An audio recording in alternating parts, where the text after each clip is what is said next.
उत्तर सीता चरितम पढ़ रहे हैं तो इसमें कथानक क्या है, इसकी कहानी क्या है? मंगलाचरण तो पढ़े हैं ना इसके पहले। विभूष्य पौलस्त्य शिरोभि, जो रावण था उसके सिरों को काट करके जो अष्टभुज शिव जी हैं उनकी एक मूर्ति है पृथ्वी मूर्ति, उस मूर्ति को चढ़ा दिया गया। और उसी पृथ्वी की पुत्री कौन है? सीता। सीता माता को ले करके और अपने भाई लक्ष्मण को साथ में ले करके राम कहाँ पहुँचे थे? अयोध्या में। यहीं से शुरू होता है उत्तर सीता चरितम, यही था ना। तो उत्तर सीता चरितम को हमें अपने पाठ्यक्रम के अनुसार 7वां सर्ग पढ़ना है। 7वें सर्ग में है अथ धृत चतुरस्त्र वेद पीठम कब।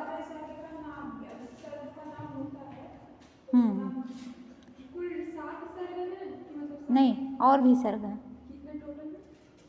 उसकी कथानक तो अभी मिली नहीं हमें, तब कहाँ से बताएं? केवल PDF है इस श्लोक का। कुल कितने हैं वो जब मिलेगा तो बता देंगे। अभी 7 से अधिक हैं इतना जान सकते हैं, 7 से कम नहीं है, क्योंकि 7वां तो पढ़ ही रहे हैं तो 7 से कम कैसे होगा। अथ धृत चतुरस्त्र वेद पीठम कविमुपनीय सुतौ विदेह जातौ सरवण भव तेजसौ सुयोगे विहित नति विनिवेदयाम बभूवे। वे जो सीता माता थी, यहाँ पर लव और कुश उनके जो दोनों पुत्र हैं उनकी विद्या का आरंभ होगा, तो उन्हीं के नाम से इसे 7वें सर्ग का नाम भी है, विद्या प्राप्ति या फिर विद्या उपगम।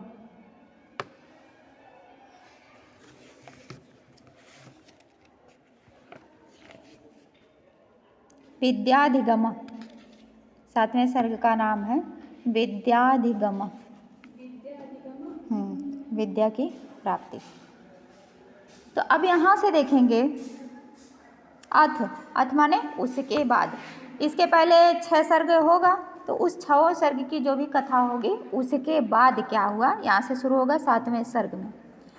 उसके बाद जो विदेहजा, विदेहजा कौन है? वैदेही किसको कहते हैं? वैदेही, विदेह में जिनकी उत्पत्ति हुई है सीता माता को ना, तो विदेह में जा माने उत्पत्ति जिसकी हुई है, सीता की हुई है, इसीलिए सीता माता को क्या कहते हैं? विदेहजा। बातें नहीं, विदेहजा दूसरी लाइन में लिखा है, मिल गया? विदेहजा अथ विदेहजा, इसके बाद सीता ने सरवण भव तेजसौ, सरवण भव कहते हैं कार्तिकेय जी को।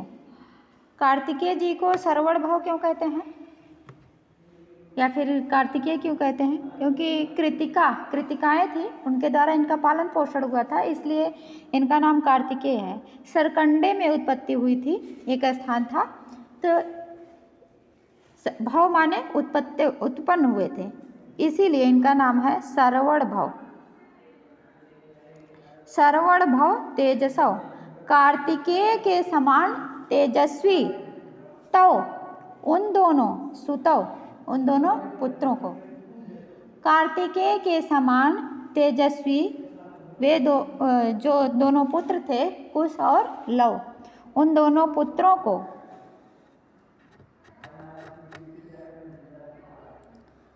धृत चतुरस्त्र वेद पीठम, धृत चतुरस्त्र वेद पीठम, जो चारों वेदों की चतुरस्त्र, चारों वेद जो होते हैं ऋग्वेद, यजुर्वेद, सामवेद और अथर्ववेद, इन चारों वेदों की चतुरस्त्र विशद और चौकोन पीठिका पर, पीठम माने पीठिका जो आसन है उस पर आसीत, उस पर बैठे हुए कवि, कौन है कवि?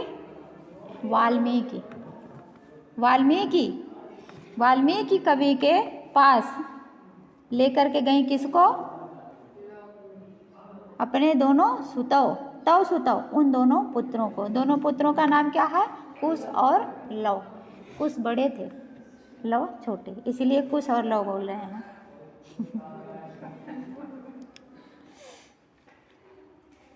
दोनों पुत्रों को लेकर के गईं। और कब लेकर के गईं? सुयोगे, शुभ मुहूर्त में पहुंचाया।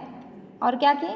विहित नति, विहित विशेष प्रकार से प्रणाम किए कवि वाल्मीकि को। कौन किए? माँ सीता। और उनसे विनिवेदयाम बभूवे, उनसे निवेदन भी की।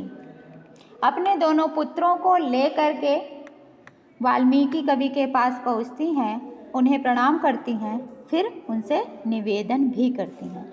निवेदन क्या करती हैं इसे अगले श्लोक में देखेंगे। ये वाला श्लोक समझ गए?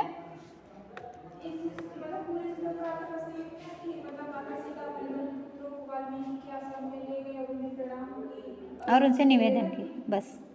अब यहाँ पर विशेषण जो दिया है, कविम का विशेषण है धृतम चतुरस्थ वेद पीठम कविम। तो कविम कौन है? वाल्मीकि। वाल्मीकि कवि कैसे हैं? चारों वेदों की चतुरस्थ पीठिका पर आसीन हैं। चारों वेदों की जो चतुरस्थ पीठिका है, मतलब चारों वेदों को जानने वाले हैं। और यहाँ सरवण भव तेजसो, ये किसके लिए है? सरवण भव मतलब कार्तिकेय। कार्तिकेय का जैसा तेज है, उन्हीं कार्तिकेय के समान तेजस्वी तव पुत्र, तव सुतव, तव पुत्र, वे दोनों पुत्र, उन दोनों पुत्रों को लेकर के उपनीय उनके पास गई। कविम उपनीय, कवि वाल्मीकि के पास गई। कब गई? सुयोगे, शुभ मुहूर्त में, सुंदर घड़ी में। और विहित नति, नति मतलब नतमस्तक होना, प्रणाम करना, जो विधि विधान है प्रणाम करने का, उस प्रकार से माता सीता ने उन्हें प्रणाम किया। और फिर निवेदयाम बभूव, उनसे निवेदन की। तो ये जो कार्य हुआ कि अपने दोनों पुत्रों को गुरु के पास ले करके गई, इस कार्य को उपनयन संस्कार कहेंगे। तो यहाँ पर दोनों बालकों का उपनयन संस्कार हो गया। अब आगे देखेंगे अगले श्लोक में निवेदन क्या करती हैं। निवेदन को भी देख लेते हैं।